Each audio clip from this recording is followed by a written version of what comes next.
Hello students, I am your math teacher. Again I am here to teach you. In my previous video I explained your 6th chapter footprints. In this video I am going to teach you your all the questions with answer. So first we start from what is footprints.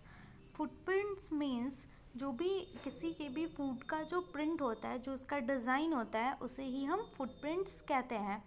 Footprints जो होता है वो different animal का या फिर human being में भी अलग अलग लोगों का अलग अलग होता है. इट मीन्स कि अगर किसी का लेग बड़ा हो तो उसके अगर किसी का फुट बड़ा हो तो उसके प्रिंट्स भी कैसे आएंगे, बड़े आएंगे. किसी के छोटे हो तो उनके फुटप्रिंट्स भी कैसे होंगे, छोटे होंगे.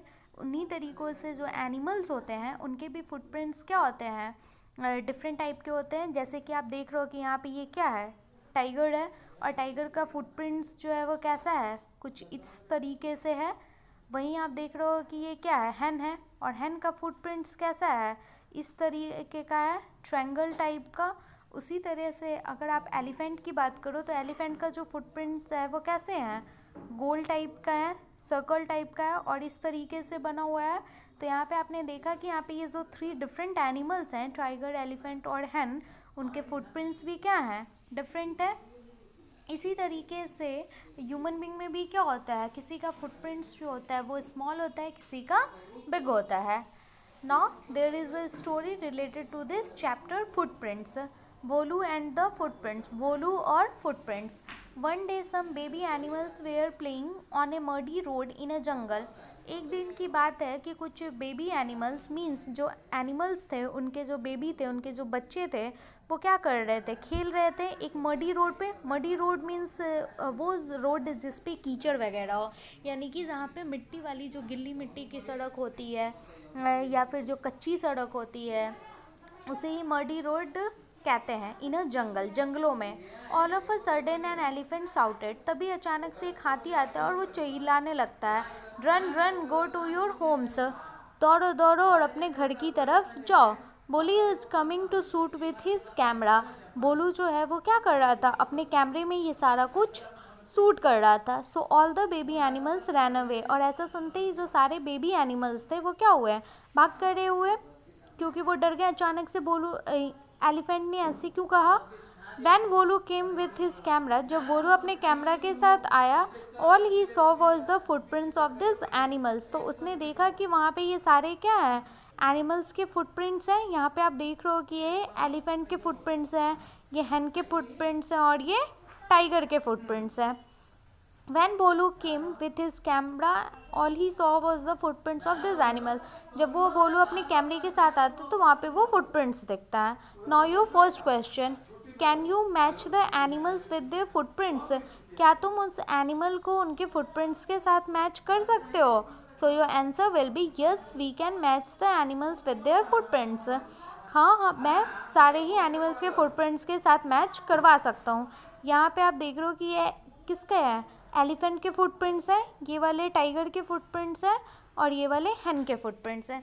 तो यहाँ पे आपने सारे ही फुटप्रिंट्स को क्या किया, आइडेंटिफाई कर लिया कि कौन सी फुटप्रिंट्स कौन सी एनिमल्स के हैं. So yes, you can match the animals with their footprints. Now यहाँ पे आप देख रहे हो कि ये जो आपका क्वेश्चन था first number, can you match the animal with the footprints, ये मैंने नोट कर दिया है. साथ में आपको ये फिगर भी ड्रॉ करना है, क्योंकि यहाँ पे फिगर में ही फुटप्रिंट्स ड्रॉ किए गए हैं. अगर आप फिगर नहीं ड्रॉ करोगे तो आपको पता ही नहीं चलेगा कि आप फुटप्रिंट्स को आइडेंटिफाई कर भी सकते हो या नहीं. तो इसलिए आपको क्वेश्चन के साथ ये फिगर भी नोट करना है. और ये आपका आंसर है, yes we can match the animal with their footprints. हाँ, मैं एनिमल को उनके फुटप्रिंट्स के साथ मैच करवा सकता हूँ. Now this is the second question. Draw the footprints of a dog in this box. यहाँ पे ये जो एक बॉक्स दिया हुआ है आपके बुक में, उसमें क्या करना था, डॉग के फुटप्रिंट्स को ड्रॉ करना था. तो यहाँ पे मैं इस आंसर कर दी हूँ. डॉग के सारे ही फुटप्रिंट्स को आप देख रहे हो कि मैं यहाँ पे ड्रॉ कर दी हूँ. इसी तरीके से आपको भी अपने कॉपी में ड्रॉ कर लेना है. Now this is your third question. Ruhi made 2 different traces of the same bowl. यहाँ पे आप देख रहे हो कि रूही ने एक बाउल का यूज़ करके 2 डिफरेंट टाइप ऑफ ट्रेसेस बनाए हैं. आप देख रहे हो कि जो बाउल का बेस है वो क्या है, स्मॉल सर्कल में, और जो बाउल का माउथ है उसका जो सर्कल है वो बड़ा है. तो उसने पहले बेस का यूज़ किया है जिससे उसने एक छोटी सी सर्कल बनाई है, और बाद में उसने जो सेकंड वाली उसकी ट्रेस है उसमें बाउल का माउथ यूज़ किया है, जिसकी वजह से जो उसका ट्रेस है उसका साइज क्या है, बड़ा है, बिग है। Now there is a question, how did Ruhi keep the bowl to get 2 different trace from it. यहाँ पे आपको बताना है कि रूही ने बाउल को कैसे रखा है ताकि उसने ये 2 डिफरेंट टाइप के ट्रेसेस बनाए हैं। So your answer, Ruhi trace the bowl by using brim and base of it keeping in 2 different position. यहाँ पे आप देख रहे हो कि रूही ने बाउल का जो ब्रिम है और जो उसका बेस है उन दोनों का ही यूज़ किया है डिफरेंट पोजीशन में रख के। आप देख रहे हो कि पहले उसने बेस को क्या किया है, नीचे रखा है, और बाद में उसने बेस को क्या किया है, ऊपर कर दिया है, जिसकी वजह से जो उसके ट्रेस है उनका भी साइज क्या है, डिफरेंट है। Now second question, look for other things like Ruhi's bowl which can give many different traces. यहाँ पे आप देख रहे हो कि रूही का जो बाउल है उससे उसने 2 डिफरेंट ट्रेसेस बनाए हैं। आप भी और कितने डिफरेंट ट्रेसेस बना सकते हो एक ही चीज़ का यूज़ करके। So the other thing which give different trace are, जो कुछ अलग डिफरेंट ट्रेसेस बनाए जा सकते हैं उसमें क्या हो सकते हैं, कप्स हो सकते हैं, बिकॉज कप्स का भी जो माउथ होता है और जो बेस होता है वो क्या होता है, डिफरेंट साइज़ का होता है। ग्लास का यूज़ कर सकते हैं, बहुत सारे ग्लासेस में आपने देखा होंगे कि जो वो बेस होता है वो क्या होता है, स्मॉल सर्कल का होता है, छोटे सर्कल का होता है, और जो उसका माउथ होता है वो बड़े सर्कल का होता है। इसके अलावा प्लेट्स का भी यूज़ कर सकते हैं। Now this is your 4th question, Tamanna and her mother are sitting on chairs. यहाँ पे आप देख रहे हो कि तमन्ना और उसकी मम्मी जो है वो क्या है, चेयर के ऊपर बैठी हुई हैं। Tamanna is reading a story book. यहाँ पे ये जो तमन्ना है वो क्या कर रही है, स्टोरी बुक पढ़ रही है। Her mother is reading a newspaper, और जो उसकी मम्मी है वो न्यूज़पेपर पढ़ रही हैं। Tamanna and her mother are sitting on the opposite side of a table. यहाँ पे तमन्ना और उसकी मम्मी जो है वो टेबल के कैसे हैं, अपोजिट साइड पे बैठी हैं। आप देख रहे हो कि दोनों का जो फेस है वो क्या है, सेम साइड पे है। Tamanna and her draw the missing things in the picture. यहाँ पे कुछ ऑब्जेक्ट्स जो हैं वो मिसिंग है, जिससे मैं यहाँ पे क्या की हूँ, ड्रॉ कर दी हूँ। यहाँ पे उसके हैंड में स्टोरी बुक मिसिंग था, बिकॉज वो स्टोरी बुक पढ़ रही है, बट ये आपके बुक के फिगर में ड्रॉ नहीं है, तो आप स्टोरी बुक ड्रॉ कर लेंगे। सेकंड वाले में आप देख रहे हो कि न्यूज़पेपर मिसिंग है, क्योंकि उसकी मम्मी ने हाथ तो निकाल रखा है पर उसमें न्यूज़पेपर नहीं है, तो हम न्यूज़पेपर ड्रॉ कर देंगे। साथ में तमन्ना और इसकी मम्मी दोनों का बैठने का पोजीशन तो दिखाया गया है बट चेयर ड्रॉ नहीं है, तो यहाँ पे आप चेयर ड्रॉ कर देंगे। और साथ में यहाँ पे मेंशन किया हुआ है कि Tamanna and her mother are sitting on the opposite sides of a table, तो यहाँ पे चूँकि वो अपोजिट साइड ऑफ टेबल बैठी हैं और टेबल है ही नहीं, तो यहाँ पे टेबल भी क्या है, मिसिंग है, तो इस वजह से हम यहाँ पे टेबल भी ड्रॉ कर देंगे। और इस तरीके से ये हमारा पूरा ही फिगर कंप्लीट हो जाएगा। तो पहले ये आपको लाइन नोट कर लेना है एज अ क्वेश्चन, और फिर आपको ये पूरा फिगर ड्रॉ करना है as your answer. Now this is your next question, page number 43। ये आपके पेज नंबर 43 पे क्वेश्चन दिया हुआ है। फर्स्ट क्वेश्चन है, look at the shapes of each trace you have made. यहाँ पे ये सारे क्या है, ट्रेसेस हैं। आप देख रहे हो कि फर्स्ट ट्रेस किस चीज़ की है, सर्कल की। सेकंड वाली जो है वो स्क्वायर और रेक्टेंगल की है। थर्ड वाली ट्रायंगल की है, और लास्ट वाली ओवल शेप की है। Look at the shape of each trace you have made. यहाँ पे ये सारे ट्रेसेस को आपको ध्यान से देखना है। सी if it looks like any of the shapes given here.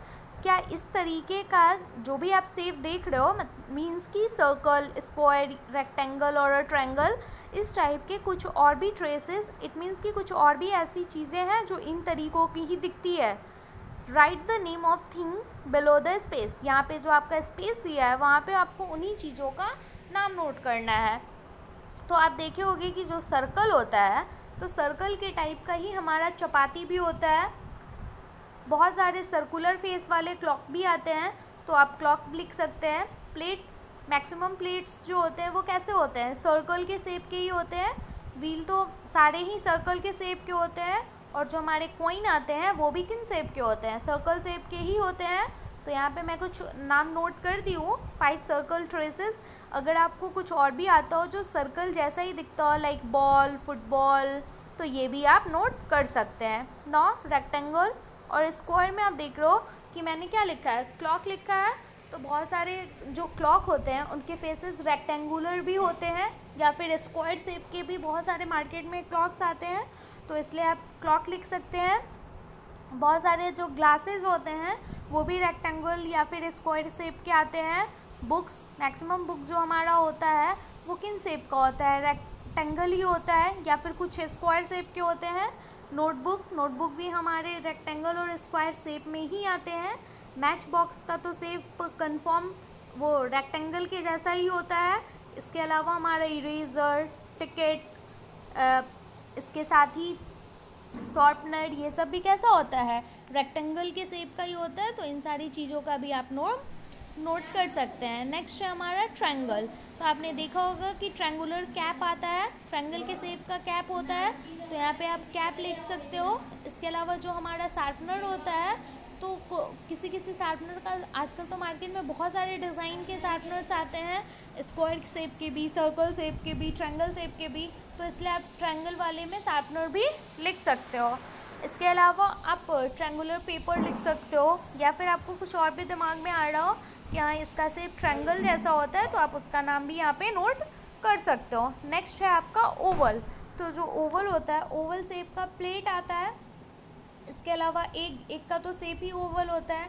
इसके अलावा आप देखोगे कि कोई पोटैटोज़ जो होते हैं या फिर मैक्सिमम पोटैटोज़ जो होते हैं वो राउंड शेप के नहीं होते हैं, बल्कि वो थोड़े ओवल जैसे होते हैं, तो यहाँ पे हम पोटैटो लिख सकते हैं। इसके अलावा आप ओवल बॉक्स लिख सकते हो, या फिर कुछ और भी आपके दिमाग में आता हो, या फिर जो रग्बी की बॉल आती है वो भी किस शेप की होती है, ओवल शेप की होती है। और भी अगर आपके दिमाग में कुछ आता हो तो यहाँ ओवल वाले में आप नाम नोट कर सकते हो। नाउ दिस इज जो पेज नंबर 44, तरानल्स शेप। तो यहाँ पे आप देख रहे हो कि ये जो लड़की है जिसका नाम क्या है, तरानी, इसने डिफरेंट शेप्स का यूज़ करके कुछ डिज़ाइंस बनाए हैं। तो यहाँ पे आप देख रहे हो कि उसने एक कैट बनाया है जिसमें उसने सर्कल और ट्रायंगल का यूज़ किया है। नेक्स्ट उसने ट्रेन बनाया है जिसमें उसने स्क्वायर, सर्कल और ट्रायंगल का यूज़ किया है। नेक्स्ट यहाँ पे एक बॉय बनाया है, उसमें भी उसने सर्कल, ट्रायंगल और रेक्टेंगल का यूज़ किया है। साथ ही उसने एक बर्ड भी बनाया है जिसमें सर्कल और ट्रायंगल का यूज़ किया गया है। नेक्स्ट यहाँ पे एक हाउस है जिसमें सर्कल नहीं बल्कि ट्रायंगल और स्क्वायर का यूज़ किया गया है। तो इस तरीके से उसने क्या है, डिफरेंट शेप्स का यूज़ करके कुछ ड्राइंग्स बनाए हैं। सो यहाँ पे आपको इस फिगर से रिलेटेड ही कुछ क्वेश्चंस दिए गए हैं जिनका आपको आंसर करना है। तो यहाँ पे पहले तो आपको ये फिगर ड्रॉ करना ही होगा। अगर आप तरानीस का पिक्चर नहीं भी ड्रॉ करते हैं तो जो उसने फिगर ड्रॉ किया है, इट मीन्स कि ये बॉय, जो 2 बॉयज़ ड्रॉ किए हैं, एक बर्ड ड्रॉ की है, हाउस, ट्रेन और कैट की फिगर उसने ड्रॉ की है, वो आपको ड्रॉ करना ही होगा। बिकॉज अगर आप ड्रॉ नहीं करोगे तो यहाँ पे जो आपके क्वेश्चन पूछे गए हैं, how many triangle, how many squares, तो इसके आंसर आप नहीं कर पाओगे। तो ये आपको अपनी कॉपी में नोट करना है। यहाँ पे फर्स्ट क्वेश्चन है, look at Tarani's picture and tell. यहाँ पे आपको तरानीज की पिक्चर्स को देखनी है और क्वेश्चंस के आंसर्स देने हैं। सो फर्स्ट क्वेश्चन है, हाउ मैनी ट्रायंगल्स। यहाँ पे ट्रायंगल्स कितनी है, तो यहाँ पे आपके ये सारे ही फिगर में जो ट्रायंगल्स हैं, इट मीन्स कि यहाँ पे कैट, बर्ड, हाउस, ट्रेन और बॉय, इन सारे में ही जो ट्रायंगल यूज़ हुए हैं उन सारे ट्रायंगल को आपको काउंट कर लेना है। तो यहाँ पे ये टोटल 30 ट्रायंगल है, तो हमारा आंसर क्या होगा, 30 होगा। नेक्स्ट क्वेश्चन है, हाउ मैनी स्क्वायर्स। यहाँ पे स्क्वायर्स कितनी है, तो यहाँ पे हमें सारे ही स्क्वायर्स को क्या करना है, काउंट कर लेना है। तो यहाँ पे टोटल 9 स्क्वायर्स हैं, so our answer will be 9। Next question है, हाउ मैनी रेक्टेंगल्स। यहाँ पे रेक्टेंगल्स कितनी है, so there are 7 rectangles, so our answer will be 7। Next question है, हाउ मैनी सर्कल्स। सर्कल्स कितनी है, so there are 24 circles, so our answer will be 24। Now this is page number 45, ये आपका page number 45 है। यहाँ पे आपको कुछ फिगर्स ड्रॉ करने थे। Now you make your own picture using different shapes like, यहाँ पे आपको खुद से कोई पिक्चर ड्रॉ करना था ट्रायंगल, स्क्वायर, रेक्टेंगल और सर्कल का यूज़ करके। तो मैंने यहाँ पे एक फिगर ड्रॉ कर दिया है ट्रायंगल, सर्कल, स्क्वायर और रेक्टेंगल का यूज़ करके, एक हार्ट और एक सन। अगर आपके दिमाग में उस फिगर से रिलेटेड, इन शेप्स से रिलेटेड अगर कोई भी फिगर आपको पिक्चर ड्रॉ करना आता हो तो यहाँ पे ज़रूरी नहीं है कि आप ये हाउस ही ड्रॉ करो, अगर आपको कुछ और भी आता है तो आप यहाँ पे ड्रॉ कर सकते हैं। नेक्स्ट क्वेश्चन है, और हाँ यहाँ पे ये जो आपके कलर्स दिए गए हैं ट्रायंगल, सर्कल, स्क्वायर के लिए, वो सारे कलर भी आप इसमें यूज़ करेंगे। सो लुक ब्यूटीफुल, ताकि वो अट्रैक्टिव दिखे। नेक्स्ट क्वेश्चन है, make a drawing using only rectangles. यहाँ पे आपको एक ड्राइंग बनाना है जिसमें सिर्फ आपको रेक्टेंगल का ही यूज़ करना है, किसी और शेप्स का यूज़ नहीं करना है। तो यहाँ पे मैंने रेक्टेंगल का यूज़ करके एक हाउस बनाया है। अगर आप रेक्टेंगल का यूज़ करके कोई और भी फिगर ड्रॉ कर सकते हैं तो आप उसे भी ड्रॉ कर लेंगे। यहाँ पे आप देख रहे हो कि जो हमारा वॉल है वो इस रेक्टेंगल के शेप का ही है। डोर के लिए भी मैंने रेक्टेंगुलर डोर ही यूज़ किया है। इसके अलावा जो उसके विंडो है और जो उसके फ्लोर का डिज़ाइन है, रूफ़ का, छत का, उसके लिए भी मैंने रेक्टेंगुलर शेप का ही यूज़ किया है। तो आपको भी सिर्फ रेक्टेंगल का यूज़ करके यहाँ पे एक फिगर ड्रॉ करना है, बट ज़रूरी नहीं है कि आप भी हाउस ही ड्रॉ करो। आपको अगर कुछ और भी आता हो इस शेप से रिलेटेड तो आप उसे भी ड्रॉ कर सकते हैं। Now this is the last page, dressing up Bishania. यहाँ पे आपको ये जो लड़की है बिशानिया, उससे क्या करना है, ड्रेसअप करना है। Bishania wants to dress up for a dance. ये जो लड़की है वो डांस के लिए ड्रेसअप होना चाहती है। Use different shapes in the box and draw jewellery on her. यहाँ पे आप देख रहे हो कि डिफरेंट शेप्स का यूज़ करके कुछ ज्वेलरी बनाए गए हैं। उन सारी ही ज्वेलरी को आपको इसको क्या करना है, पहनाना है, इसके ऊपर ड्रॉ करना है। तो आप फर्स्ट ज्वेलरी में देख रहे हो कि यहाँ पे 2 नेकलेसेस हैं, जिसमें फर्स्ट वाले में ट्रायंगल और स्क्वायर का, सर्कल का यूज़ किया गया है और सेकंड वाले में सर्कल और स्क्वायर का यूज़ किया गया है। तो इन दोनों ही नेकलेस में से जो भी नेकलेस आपको अच्छा लगता है वो आप इसके बॉडी के ऊपर ड्रॉ कर सकते हैं। तो मुझे ये सेकंड वाला नेकलेस ज़्यादा बेटर लगा, तो इसलिए मैंने ये सेकंड वाला ड्रॉ कर दिया। अगर आपको फर्स्ट वाला अच्छा लगता है तो आप फर्स्ट वाला ही ड्रॉ करेंगे। नेक्स्ट ज्वेलरी में है ईयरिंग। तो मुझे ये सेकंड वाली ईयरिंग अच्छी लगी थी, इसलिए मैंने सेकंड वाली ईयरिंग इसे ड्रॉ कर दी थी इसके ऊपर ड्रेसअप के लिए। अगर आपको फर्स्ट या लास्ट वाली भी अच्छी लगती है तो आप उसमें से भी किसी भी ज्वेलरी को यहाँ पे ड्रॉ कर सकते हैं। नेक्स्ट में यहाँ पे था रिंग। फर्स्ट रिंग जो था वो ट्रायंगल का था और सेकंड वाला जो रिंग था वो सर्कल और ट्रायंगल का था। तो चूँकि मुझे सेकंड वाली जो रिंग थी वो ज़्यादा बेटर लगी तो इसलिए मैंने ये सेकंड वाली रिंग यहाँ पे ड्रॉ कर दी है। बट अगर आपको फर्स्ट वाली रिंग अच्छी लग रही है तो आप फर्स्ट वाली भी रिंग ड्रॉ कर सकते हैं। इसके अलावा यहाँ पे इसका 2-2 हाथ दिया हुआ है। सो आप चाहो तो फर्स्ट वाले में दूसरा और सेकंड वाले में दूसरा भी ड्रॉ कर सकते हैं। नाउ यहाँ पे आप देख रहे हो लास्ट वाली जो ज्वेलरी है वो बैंगल्स हैं। तो बैंगल्स में मुझे ये वाले बैंगल्स अच्छे लगे थे, इसलिए मैंने इनके दोनों ही हाथों में ये फर्स्ट वाला बैंगल्स ड्रॉ कर दिया। अगर आपको सेकंड वाले अच्छे लगते हैं तो आप सेकंड वाले ड्रॉ कर लेंगे। Now next question, shapes and faces. यहाँ पे कुछ शेप्स दिए गए हैं और यहाँ पे कुछ फेसेस दिए गए हैं। आपको इन शेप्स से रिलेटेड ही फेस पे जो भी इंस्ट्रक्शन दिए गए हैं उसके अकॉर्डिंग ड्रॉ करना है। सो फर्स्ट क्वेश्चन है, draw a glasses of rectangle shape on the first face. ये जो फर्स्ट फेस है इस पे आपको ग्लास ड्रॉ करना है रेक्टेंगल के शेप का। तो यहाँ पे आप देख रहे हो कि मैंने रेक्टेंगल के शेप का इस तरीके का एक ग्लास क्या किया है, ड्रॉ कर दिया है। तो इसी तरीके से अगर आपको भी ड्रॉ कर देना है। सेकंड क्वेश्चन है, draw a moustache of triangle shape on the second face. ये जो सेकंड फेस है इसके माउस्टेज ड्रॉ करने हैं ट्रायंगल के शेप के। तो माउस्टेज का मतलब होता है मूंछ। तो यहाँ पे मैंने इस तरीके से ट्रायंगल के माउस्टेज जो है वो ड्रॉ कर दिए हैं। आपको भी इसके फेस पे इस तरीके से ड्रॉ कर देना है। थर्ड क्वेश्चन है, draw a mouth on the third phase. आपको थर्ड फेस पे सर्कल माउथ ड्रॉ करना था। तो यहाँ पे आपको एक सिंपल सा स्मॉल सर्कल ड्रॉ कर देना है। यहाँ पे मैं भी इसके फेस पे ये स्मॉल सर्कल ड्रॉ कर दी हूँ। लास्ट क्वेश्चन है, draw a square face in the last picture. Last picture में ये जो फेस होता है, जो राउंड या फिर स्क्वायर या रेक्टेंगल के शेप का होता है, ये मिसिंग था। तो यहाँ पे ये मैंने इसके स्क्वायर फेस जो है वो ड्रॉ कर दिए हैं। आपको भी ऐसे ही ड्रॉ कर लेना है। I hope you all understand. Thank you.